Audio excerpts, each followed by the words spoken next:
Back to my YouTube channel banking through Kannada.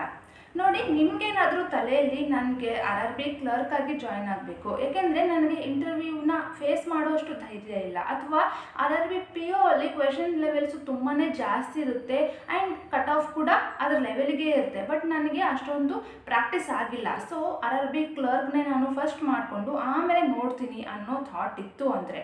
And secondly, ಈಗ ನಾನು RRB clerk ಬರೆದು ಆ ಎಕ್ಸಾಮ್ನ ಕ್ಲಿಯರ್ ಮಾಡಿ RRB ಕ್ಲರ್ಕಾಗಿ ಜಾಯ್ನ್ ಆಗಿ next higher regulatory body exams like NABARD ಆಗಿರ್ಬೋದು, RBI ಆಗಿರ್ಬೋದು, ಅಥವಾ ನಿಮ್ಮ ಪ್ರಿಪ್ರೇಷನ್ ಈ UPSC ಅಥವಾ KPSC ಕಡೆ ಏನಾದರೂ ಇತ್ತು ಅಂದರೆ ನೀವು RRB ಕ್ಲರ್ಕ್ನ ಜಾಯ್ನ್ ಆಗ್ಬೋದು. ಸೊ RRB ಕ್ಲರ್ಕ್ನ ಜಾಯ್ನ್ ಆದರೆ ಅದರಲ್ಲಿ ಏನೇನು ಅಡ್ವಾಂಟೇಜಸ್ ಸಿಗುತ್ತೆ?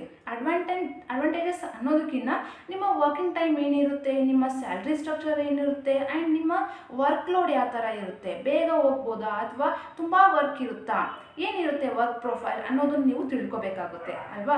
ಸೊ ಫಸ್ಟ್ ಆ್ಯಂಡ್ ಫಾರ್ಮೋಸ್ಟ್ ನೀವು RRB ಕ್ಲರ್ಕ್ ಎಕ್ಸಾಮ್ ಬರಿತಿದ್ದೀರಾ ಅಂದರೆ ಅಲ್ಲಿ ಕ್ವೆಶನ್ಸು ತುಂಬಾ ಈಸಿ ಲೆವೆಲ್ ಸಿಗುತ್ತೆ, ಅದು ಮಾತ್ರ ನಿಜ. Okay, and questions easy level ಇರೋದ್ರಿಂದ ನಿಮ್ಮ ಕಟ್ ಆಫ್ ಜಾಸ್ತಿ ಹೋಗುತ್ತೆ. ಓಕೆ, ಯಾಕೆಂದರೆ ಎಲ್ಲರೂ ಆ ಕ್ವೆಶನ್ಸ್ನ ಅಟೆಂಪ್ಟ್ ಮಾಡ್ತಾರೆ ಆ್ಯಂಡ್ ತುಂಬಾ ಫಾಸ್ಟಾಗಿ ಅಟೆಂಪ್ಟ್ ಮಾಡ್ತಾರೆ. ಸೊ ದಟ್ ಕಟ್ ಆಫ್ ಆರಾಮಾಗಿ ಮೇಲೆ ಹೋಗುತ್ತೆ. ಆ್ಯಂಡ್ ನೀವು ಹಾಗೂ RRB ಕ್ಲರ್ಕ್ ಎಕ್ಸಾಮ್ ಬರೆದು ಕ್ಲಿಯರ್ ಮಾಡಿಕೊಂಡು ಜಾಯ್ನ್ ಆದ್ರಿ ಅಂದ್ಕೊಳ್ಳಿ. ಸೊ ನೀವು ಕ್ಲಿಯರ್ ಮಾಡ್ಕೊಂಡಾದ್ಮೇಲೆ ಡಾಕ್ಯುಮೆಂಟ್ ವೆರಿಫಿಕೇಷನ್ ಇರುತ್ತೆ, ಅದಾದಮೇಲೆ ನೀವು ಜಾಯ್ನ್ ಆಗ್ತೀರಾ ಬ್ಯಾಂಕಿಗೆ ಹೋಗಿ. ಸೊ ಫಸ್ಟ್ ಡೇ ಆಫ್ ಬ್ಯಾಂಕ್ನಿಗೆ ಹೋದಾಗ ಅಲ್ಲಿ ನಿಮ್ಮ ಅಪಾಯಿಂಟ್ಮೆಂಟ್ ಲೆಟರ್ ಕೊಟ್ಟು ನೀವು ಜಾಯ್ನ್ ಆಗ್ತೀರಾ. ಸೊ ಅಲ್ಲಿಂದ ನಿಮ್ಮ ವರ್ಕು ಸ್ಟಾರ್ಟ್ ಆಗುತ್ತೆ ಆ್ಯಂಡ್ ನಿಮಗೆ ಒಂದು ವಾರದವರೆಗೂ ಏನಂತಾರಲ್ಲ ಟ್ರೈನಿಂಗು ಕೊಡ್ತಾರೆ, ಬಟ್ ಅದು ಸ್ಟಾರ್ಟಿಂಗೇ ಕೊಡ್ಬೋದು ಅಥವಾ ಒಂದು 15 ದಿನ ಆದಮೇಲೆ ಕೊಡ್ಬೋದು ಅಥವಾ 1 ತಿಂಗಳಾದಮೇಲೆ ಕೊಡ್ಬೋದು, ಅದನ್ನು ಹೇಳೋಕ್ಕಾಗಲ್ಲ, ಪ್ರಿಡಿಕ್ಟ್ ಮಾಡೋಕ್ಕಾಗಲ್ಲ. ಓಕೆ, ಸೊ ನೀವು ಜಾಯ್ನ್ ಆದಮೇಲೆ ನಿಮಗೆ ಕೊಡುವಂತಹ ಕೆಲಸ ಏನು ಅಥವಾ ನಿಮ್ಮ ವರ್ಕ್ ಪ್ರೊಫೈಲ್ ಏನು ಅಂತ ಹೇಳೋದಾದರೆ, ನೀವು ಕ್ಲರಿಕಲ್ ಆಗಿ ಸೇರ್ಕೊಂಡಿದ್ದೀರಾ. ಸೊ ದಟ್ ನಿಮ್ಮ ವರ್ಕು ಕ್ಯಾಶಿಯರ್ ಕೌಂಟರಲ್ಲಿ ಕೂತ್ಕೊಂಡು ಮಾಡೋದಿರುತ್ತೆ. ಸೊ ಕ್ಯಾಶಿಯರ್ ಕೌಂಟರ್ ಅಂದರೆ ಅದೇ ಇಂಡಿಕೇಟ್ ಮಾಡುತ್ತೆ cash related. So cash related ಅಂದರೆ ಏನು? ಡೆಪಾಸಿಟ್ನ ತಗೊಳ್ಳೋದು ಆ್ಯಂಡ್ ವಿತ್ಡ್ರಾಲ್ಸ್ ಅವ್ರಿಗೆ ದುಡ್ಡು ಕೊಡೋದು. ಸೊ ಅದು ಮೇನ್ ವರ್ಕು ನಿಮ್ಮದಾಗಿರುತ್ತೆ. ಹಾಗಂತ ಬರೀ ಕ್ಯಾಶ್ ಮಾತ್ರ ಕೊಡೋದು ತಗೊಳ್ಳೋದು ಅಲ್ಲ, ಬೇರೆ ವರ್ಕ್ ನೀವು ಮಾಡಬೇಕಾಗುತ್ತೆ. ಆ್ಯಂಡ್ ಅದಕ್ಕೂ ಮುಂಚೆ ನಾನು ಏನು ಹೇಳ್ತೀನಿ ಅಂದರೆ, ಈಗ ನೀವು ಕ್ಲರಿಕಲ್ ಆಗಿ ಜಾಯ್ನ್ ಆದ್ರಿ ಅಂದರೆ ಅಥವಾ ಜಾಯ್ನ್ ಆಗಬೇಕು ಅಂದ್ಕೊಂಡಿದ್ದೀರಿ ಅಂದರೆ ತುಂಬಾ ಎಚ್ಚರಿಕೆಯಿಂದ ಇರ್ರಿ. ಯಾಕಂದರೆ ನೀವು ಅಲ್ಲಿ ಕೆಲಸ ಮಾಡ್ತಿರೋದು ಮನಿ ಜೊತೆ, ಅಂದರೆ ದುಡ್ಡು ಜೊತೆ ನೀವು ಕೆಲಸ ಮಾಡ್ತಿದ್ದೀರಾ ಅಲ್ವಾ. ಸೊ ನೀವು ತುಂಬಾ ಪ್ರಾಂಪ್ಟ್ ಆಗಿರಬೇಕಾಗುತ್ತೆ, ಹಾನೆಸ್ಟ್ ಆಗಿರಬೇಕಾಗುತ್ತೆ. ಯಾಕೆಂದರೆ ಎಲ್ಲ ಕಡೆ CCTV ಇರುತ್ತೆ. ಬಟ್ ನಾನು ಹೇಳ್ದಿಲ್ಲ ನೀವು ದುಡ್ಡು ಕದಿತೀರಾ ಅಂತ, ಹಂಗಲ್ಲ. ಬಟ್ ಕ್ಯಾಶ್ ಅಂತ ಬಂದಾಗ ಅದೊಂಥರ ರಿಸ್ಕು. ಓಕೆ, ಸೊ ನೀವು ಕ್ಯಾಶ್ ಕೊಡಬೇಕಾಗಿರ್ಬೋದು ಅಥವಾ ಇಸ್ಕೋಬೇಕಾಗಿದ್ದರೆ ಆಗಿರ್ಬೋದು, ಕರೆಕ್ಟಾಗಿ 1 ಸಲ ಬಿಟ್ಟು 2 ಸಲ, 2 ಸಲ ಬಿಟ್ಟು 3 ಸಲ ಎಣಿಸಿ ಅದನ್ನ ತಗೋಬೇಕು ಅಥವಾ 3 ಸಲ ಎಣಿಸಿ ಅದನ್ನ ಕೊಡಬೇಕು.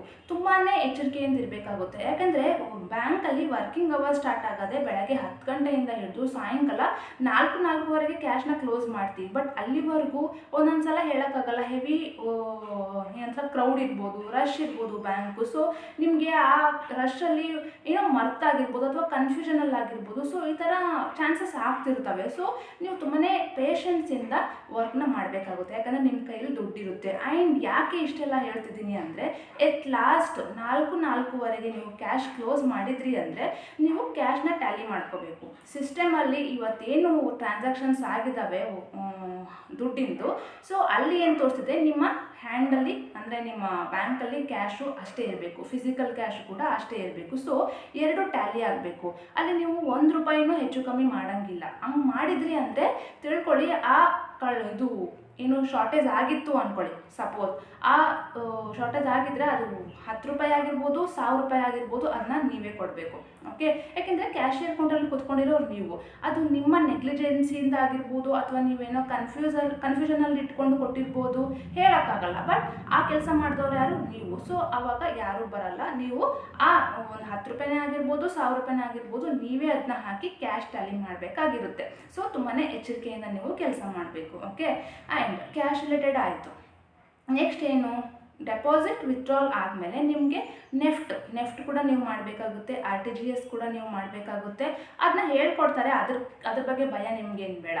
ನೆಫ್ಟ್ ಆಯಿತು, RTGS ಆಯಿತು. ನೆಕ್ಸ್ಟು ಈಗ ಹೊಸ ಅಕೌಂಟ್ಗಳು, ಕಸ್ಟಮರ್ಸ್ ಬಂದು ನನ್ನ ಅಕೌಂಟ್ ಓಪನ್ ಮಾಡಬೇಕು ಅಂತಾರೆ. ಸೊ ಆ ಅಕೌಂಟ್ ಓಪನಿಂಗ್ ಕೆಲಸನೂ ನೀವು ಮಾಡಬೇಕು, ಓಕೆನಾ.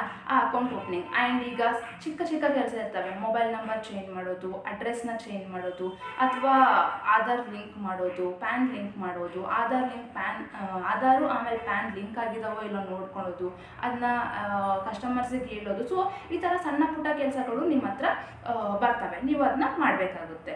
ಆ್ಯಂಡ್ ಓಕೆ, ಇದಿಷ್ಟು ವರ್ಕ್ ಪ್ರೊಫೈಲ್ ಆದರೆ, ನಾನು ತುಂಬಾ ಸರ್ಫೇಸ್ ಮೇಲೆ ಹೇಳ್ತಿದ್ದೀನಿ. ಇದಿಷ್ಟು ಆದರೆ ನಿಮ್ಮ ವರ್ಕಿಂಗ್ ಟೈಮ್ ಏನಿರುತ್ತೆ ಅಂದರೆ, ಈಗ ಬ್ಯಾಂಕಿಂಗ್ ಟೈಮ್ ನಾನು ಹೇಳಿದ್ನಲ್ಲ 10 ಗಂಟೆಯಿಂದ 4:00ವರೆಗೆ ಕ್ಯಾಶ್ ನೀವು ಕ್ಲೋಸ್ ಮಾಡಿದ್ದೆ ಆದರೆ ಕ್ಯಾಶ್ ಟ್ಯಾಲಿ ಆಯಿತಾ, ಓಕೆ, ನೀವು 5 ಗಂಟೆಗೆಲ್ಲ ನೀವು ಹೋಗ್ಬೋದು. ನಿಮಗೆ ಅಷ್ಟೊಂದು ಪ್ರೆಷರ್ ಇರಲ್ಲ, ಓಕೆ. ಸೊ ನಿಮ್ಮ ಕ್ಯಾಶ್ ಟ್ಯಾಲಿ ಆಯ್ತು ಅಂದರೆ ನೀವು ಅಲ್ಲಿ ನಿಮ್ಮ ಕೆಲಸ ಮುಗ್ದಂಗೆ. ಸೊ ನೀವು 5:05ವರೆಗೆಲ್ಲ ಬಿಟ್ಬಿಡ್ಬೋದು ಬ್ಯಾಂಕನ್ನ. ಆ್ಯಂಡ್ ಹೆಚ್ಚುವರಿ ಏನಾದರೂ ಕೆಲಸ ಇತ್ತು ಅಂದರೆ ಅದನ್ನು ಆಫೀಸರ್ಸ್ ನೋಡ್ತಾರೆ. ಅಂದರೆ ಈಗ ಯಾರು ಆಫೀಸರ್ ಸ್ಕೇಲ್ 1 ಆಗಿರ್ತಾರಲ್ಲ, ಅಸಿಸ್ಟೆಂಟ್ ಮ್ಯಾನೇಜರ್ ಆಗಿರ್ಬೋದು ಅಥವಾ ಬ್ರಾಂಚ್ ಮ್ಯಾನೇಜರ್ ಆಗಿರ್ಬೋದು, ಅವರು ಹೆಚ್ಚುವರಿ ಕೆಲಸ ನೋಡ್ಕೋತಾರೆ. ಸೊ ನಿಮ್ಮದೇನಿದೆ ಕೆಲಸ 5:05ವರೆಗೆ ಮುಗ್ದೋಗುತ್ತೆ. ಸೊ ದ್ಯಾಟ್ ನೀವು ಮನೆಗೆ ಹೋಗಿ ನಿಮ್ಮ ಬೇರೆ ಎಕ್ಸಾಮ್ಸ್ಗಳ ತಯಾರಿನ ಆರಾಮಾಗಿ ಮಾಡ್ಬೋದು. ಆ್ಯಂಡ್ ಬೆಳಗ್ಗೆನೂ 10 ಗಂಟೆ ಇರೋದ್ರಿಂದ ನೀವು ಬೆಳಗ್ಗೆನೂ ಕೂಡ 6 ಗಂಟೆಗೆ ಎದ್ದರೂ ಕೂಡ 3 ಗಂಟೆ ನೀವು ಓದ್ಕೋಬೋದು. ಸೊ ನಿಮಗೆ ಟೈಮ್ ಇಲ್ಲಿ ತುಂಬಾ ಆರಾಮಾಗಿ ಸಿಗುತ್ತೆ, ಓದ್ಕೋಬೋದು. ನೆಕ್ಸ್ಟು ಈಗ ವರ್ಕಿಂಗ್ ಟೈಮ್ ನೋಡಿದ್ವಿ, ವರ್ಕ್ ಪ್ರೊಫೈಲ್ ಏನಂತ ನೋಡಿದ್ವಿ. ನೆಕ್ಸ್ಟ್ ಬರೋದು ಏನಪ್ಪ, ವರ್ಕ್ ಪ್ರೆಷರ್ ಜಾಸ್ತಿ ಇರುತ್ತಾ ಅಂತ ನೋಡಿ. ಇದು ಹೆಂಗೆ ಡಿಪೆಂಡ್ ಆಗುತ್ತೆ ಅಂದರೆ ಬ್ರಾಂಚಸ್ ಮೇಲೆ ಡಿಪೆಂಡ್ ಆಗುತ್ತೆ. ಈಗ ತುಂಬಾ ಹಳ್ಳಿ ಲೆವೆಲ್, ತುಂಬ ಹಳ್ಳಿ ಇದೆ ಅದು ಅಂದರೆ ಅಲ್ಲಿ ಕಸ್ಟಮರ್ಸ್ ಜಾಸ್ತಿ ಇದ್ದಾರಾ ಅದ್ರ ಮೇಲೆ ಡಿಪೆಂಡ್ ಆಗುತ್ತೆ. ಜಾಸ್ತಿ ಇದ್ರು ಅಂದರೆ ಟ್ರಾನ್ಸಾಕ್ಷನ್ಸ್ ಜಾಸ್ತಿ ಆಗುತ್ತೆ. ಸೊ ದಟ್ ನಿಮಗೆ ವರ್ಕ್ ಲೋಡ್ ಜಾಸ್ತಿ ಆಗುತ್ತೆ. ನಿಮ್ಮ ಬ್ರಾಂಚ್ ತುಂಬಾ ಅಷ್ಟೊಂದು ಕ್ರೌಡ್ ಇರಲ್ಲ ಅಂತಂದರೆ ನಿಮಗೆ ಅಷ್ಟೊಂದು ವರ್ಕ್ ಇರಲ್ಲ, ನೀವು ಸ್ವಲ್ಪ ಫ್ರೀ ಆಗೇ ಇರ್ತೀರ. ಸೊ ಇದು ಬ್ರಾಂಚ್ಗಳ ಮೇಲೆ ಡಿಪೆಂಡ್ ಆಗುತ್ತೆ, ಆವಾಗ ಬರುವಂತಹ ಕಸ್ಟಮರ್ಸ್ ಕ್ರೌಡ್ ಮೇಲೆ ಡಿಪೆಂಡ್ ಆಗುತ್ತೆ, ಓಕೆನಾ. ಆ್ಯಂಡ್ ಈಗ ಸ್ವಲ್ಪ ಜನ ಇರ್ತಾರೆ, ಹೆಂಗೆ ಅಂದರೆ ಅವರು ವಯಸ್ಸಾದವ್ರು ಇರ್ತಾರೆ, ಅಥವಾ ಅವರಿಗೆ ಬರ್ತಾರೋ ಗೊತ್ತಿಲ್ಲದೆ ಬರ್ತಾರೋ, ಬಟ್ ಬರ್ತಾರೆ, ಡೈಲಿ ಬ್ಯಾಂಕಿಗೆ ಬರ್ತಿರ್ತಾರೆ. ಸುಮ್ಮನೆ ಪಾಸ್ಬುಕ್ ಒಂದು ತೊಗೊಂಡು ಬರ್ತಾರೆ, ನಿಮ್ಮ ಕ್ಯಾಶಿಯರ್ ಅಕೌಂಟಲ್ಲಿ ಕೊಡ್ತಾರೆ, ಚೆಕ್ ಮಾಡಿ ದುಡ್ಡು ಬಂದಿದೆನೋ ಇಲ್ವೋ ಅಂತ, ಅಥವಾ ಎಂಟ್ರಿ ಮಾಡಿ ಅಂತ. ಸೊ ನಿಮಗೆ ಒಂದೊಂದ್ಸಲ ಪೇಷನ್ಸ್ ಲೆವೆಲ್ ಔಟ್ ಆಗೋ ಚಾನ್ಸಸ್ಸು ಇರುತ್ತೆ. ಬಟ್ ನಿಮ್ಗೆ ಹೆಂಗೆ ಬರುತ್ತೋ ಹಾಗೆ ಮಾತಾಡೋಕ್ಕೆ ಬರಲ್ಲ, ಯಾಕೆಂದರೆ ನೀವು ಆ ಸೀಟ್ ಮೇಲೆ ಕೂತ್ಕೊಂಡಿದ್ದೀರಾ ಅಂದರೆ ನಿಮಗೆ ತಿಳಿದಂಗೆ ರಿಯಾಕ್ಟ್ ಮಾಡೋಕ್ಕಾಗಲ್ಲ, ಓಕೆನಾ. ಸೊ ತುಂಬಾ ನೀವು ಪೇಷನ್ಸ್ ಇಟ್ಕೊಳ್ಳೇಬೇಕಾಗುತ್ತೆ. ಬ್ಯಾಂಕ್ ಅಂತ ಬಂದಮೇಲೆ ನೀವು ಅದನ್ನ ಕಲಿತಾ ಹೋಗ್ತೀರಾ ಕೂಡ, ಓಕೆ. ಸೊ ಒಂದಿಷ್ಟು ಜನ ಇರ್ತಾರೆ, ದಿನ ಬರ್ತಿರ್ತಾರೆ. ಸೊ ನಿಮಗೆ ಅದು ಗೊತ್ತಾಗ್ಬಿಡ್ಬೇಕು, ಓಕೆ, ಪೇಷನ್ಸಿಂದ ಹೇಳಬೇಕು, ಇಲ್ಲ ದುಡ್ಡು ಬಂದಿಲ್ಲ ಅಥವಾ ಬಂದಿದೆನೋ, ಅಥವಾ ಎಂಟ್ರಿ ಕೊಟ್ಟರೆ ಎಂಟ್ರಿ ಮಾಡಬೇಕು. ಸೊ ಪೇಷನ್ಸ್ ಮಾತ್ರ ತುಂಬಾ ಮ್ಯಾಟರ್ ಆಗುತ್ತೆ ಬ್ಯಾಂಕಲ್ಲಿ, ಓಕೆ. ಅದಾಯಿತು, ಈಗ ವರ್ಕಿಂಗ್ ಟೈಮು ಕೂಡ ಆಯಿತು. ಆ್ಯಂಡ್ ಸ್ಯಾಲ್ರಿ ಸ್ಟ್ರಕ್ಚರ್ ಅಂತ ಬಂತು ಅಂದರೆ ನೋಡಿ, ಇಲ್ಲಿ ನಾನು ಆಲ್ರೆಡಿ ಸ್ಯಾಲ್ರಿ ಸ್ಟ್ರಕ್ಚರ್ ಏನಿರುತ್ತೆ ಅಂತ ಸ್ಯಾಲ್ರಿ ಸ್ಲಿಪ್ ಜೊತೆ ಒಂದು ವಿಡಿಯೋ ಅಪ್ಲೋಡ್ ಮಾಡಿದ್ದೆ, RRB ಕ್ಲರ್ಕ್ದು. ಈಗ ಬ್ರೀಫಾಗಿ ಹೇಳೋದಾದರೆ ನಿಮಗೆ ಬೇಸಿಕ್ಕಾಗಿ 19,900 ಬೇಸಿಕ್ ಪೇ ಸಿಗುತ್ತೆ. ಆ್ಯಂಡ್ ಅಲೋವೆನ್ಸಸ್ ಅಂದರೆ ಹೌಸ್ ರೆಂಟ್ ಅಲೋವೆನ್ಸಸ್ ಇರ್ಬೋದು, ಡಿಯರ್ನೆಸ್ ಅಲೋವೆನ್ಸಸ್ ಇರ್ಬೋದು. ಸೊ ಈ ಥರ ಒಂದಿಷ್ಟು ಅಲೋವೆನ್ಸಸ್ ಸೇರಿ ಗ್ರಾಸ್ ಸ್ಯಾಲ್ರಿ ಬಂದು ನಿಮಗೆ 36,800 ಚಿಲ್ಲರೆ ಸಿಗುತ್ತೆ, ಓಕೆ. ಸೊ ನಿಮಗೆ ನಿಮ್ಮ ಕೈಗೆ ಸೇರೋವಂತಹ ದುಡ್ಡು, ಅಥವಾ ನಿಮ್ಮ ಮಂತ್ ಎಂಡಲ್ಲಿ ನಿಮ್ಮ ಅಕೌಂಟಿಗೆ ಬೀಳೋವಂಥ, ಅಥವಾ ನಿಮ್ಮ ಅಕೌಂಟಿಗೆ ಕ್ರೆಡಿಟ್ ಆಗುವಂಥ ದುಡ್ಡು ಅಂತ ಹೇಳೋದಾದರೆ ನಿಮಗೆ 33,500 ಚಿಲ್ಲರೆವರೆಗೂ ನಿಮಗೆ ಸ್ಯಾಲ್ರಿ ಸಿಗುತ್ತೆ, ಓಕೆನಾ. ಅದು ನೆಟ್ ಪೇ ಅಂತ ಕರಿತೀವಿ ನಾವು. ಸೊ ಅಷ್ಟು ಡೀಸೆಂಟ್ ಸ್ಯಾಲ್ರಿ ನಿಮ್ಗೆ ಬರುತ್ತೆ. ಆ್ಯಂಡ್ ನಿಮಗೂ ಗೊತ್ತು, ಬೈಪಾರ್ಟೈಟ್ ಸೆಟಲ್ಮೆಂಟ್ ಆಗಿದೆ ಆಲ್ರೆಡಿ. IBPS ಅಂದರೆ IBPS ಅಲ್ಲಿ ಜಾಯ್ನ್ ಆದವರು ಆ್ಯಂಡ್ SBIಯಲ್ಲಿ ಜಾಯ್ನ್ ಆದವರು ಆಲ್ರೆಡಿ ತೊಗೊತಿದ್ದಾರೆ ಸ್ಯಾಲ್ರಿನ, ಅಂದರೆ ಆಫ್ಟರ್ ಬೈಪಾರ್ಟೈಟ್ ಸೆಟಲ್ಮೆಂಟ್ ಆದಮೇಲೆ ಬರುವಂಥ ಸ್ಯಾಲ್ರಿನ. ಬಟ್ ನಾವು ಇನ್ನೂ RRBಯಲ್ಲಿ ನಮಗೆ ಬಂದಿಲ್ಲ, ಹೇಳೋಕ್ಕಾಗಲ್ಲ. ಈ ಮಂತ್ ಬರ್ಬೋದು ಅಥವಾ ನೆಕ್ಸ್ಟ್ ಮಂತ್ ಬರ್ಬೋದು, ಅಥವಾ 2-3 ತಿಂಗಳು ಲೇಟ್ ಆದರೂ ಆಗ್ಬೋದು. ಅದಿನ್ನೂ ಯಾವುದೇ ನ್ಯೂಸ್ ಇಲ್ಲ, ಐಡಿಯಾನೂ ಇಲ್ಲ ಅದ್ರ ಬಗ್ಗೆ. ಸೊ ಅದಾದಮೇಲೆ ಸ್ವಲ್ಪ ಸ್ಯಾಲ್ರಿ ಇನ್ಕ್ರೀಸ್ ಆಗುತ್ತೆ, ಓಕೆನಾ. ಸೊ ಇದಿಷ್ಟು ಸ್ಯಾಲ್ರಿ ಆಯಿತು, ವರ್ಕ್ ಪ್ರೊಫೈಲ್ ಆಯಿತು, ವರ್ಕಿಂಗ್ ಟೈಮ್ ಆಯಿತು. ಆ್ಯಂಡ್ ನಿಮಗೆ ಟೈಮ್ ಮಾತ್ರ ಆರಾಮಾಗಿ ಸಫಿಷಿಯೆಂಟಾಗಿ ಸಿಗುತ್ತೆ, ನೀವು ಆರಾಮಾಗಿ ಬೇರೆ ಎಕ್ಸಾಮ್ಸಿಗೆ ಓದ್ಕೋಬೋದು. ಅದು ಮಾತ್ರ ನಾನು ಆರಾಮಾಗಿ ಹೇಳ್ತೀನಿ, ಓಕೆನಾ. ಆ್ಯಂಡ್ ಈಗ ಎಕ್ಸಾಮ್ಗಳನ್ನು ಬರ್ತಿದ್ದಾವೆ, ನೀವು ಚೆನ್ನಾಗಿ ಬರಿತಿದ್ದೀರಾ ಆ್ಯಂಡ್ ಮಾರ್ಕ್ಸ್ ಎಲ್ಲ ಕೊಡ್ತಿದ್ದೀರಾ, ಪ್ರಾಕ್ಟೀಸ್ ಮಾಡ್ತಿದ್ದೀರಾ ಅಂತ ನಾನು ಅನ್ಕೋತಿದ್ದೀನಿ. ಆ್ಯಂಡ್ ನಿಮಗೇನಾದರೂ ಪೀಸ್ಫುಲ್ ಜಾಬ್ ಬೇಕು ಅಥವಾ ಜಾಸ್ತಿ ಟೆನ್ಷನ್ ಬೇಡ, ಪ್ರೆಷರ್ ಬೇಡ ಅಂತ ಏನಾದರೂ ಅನಿಸಿತ್ತು ಅಂದರೆ ಪ್ಲೀಸ್ ಗೋ ಫಾರ್ RRB.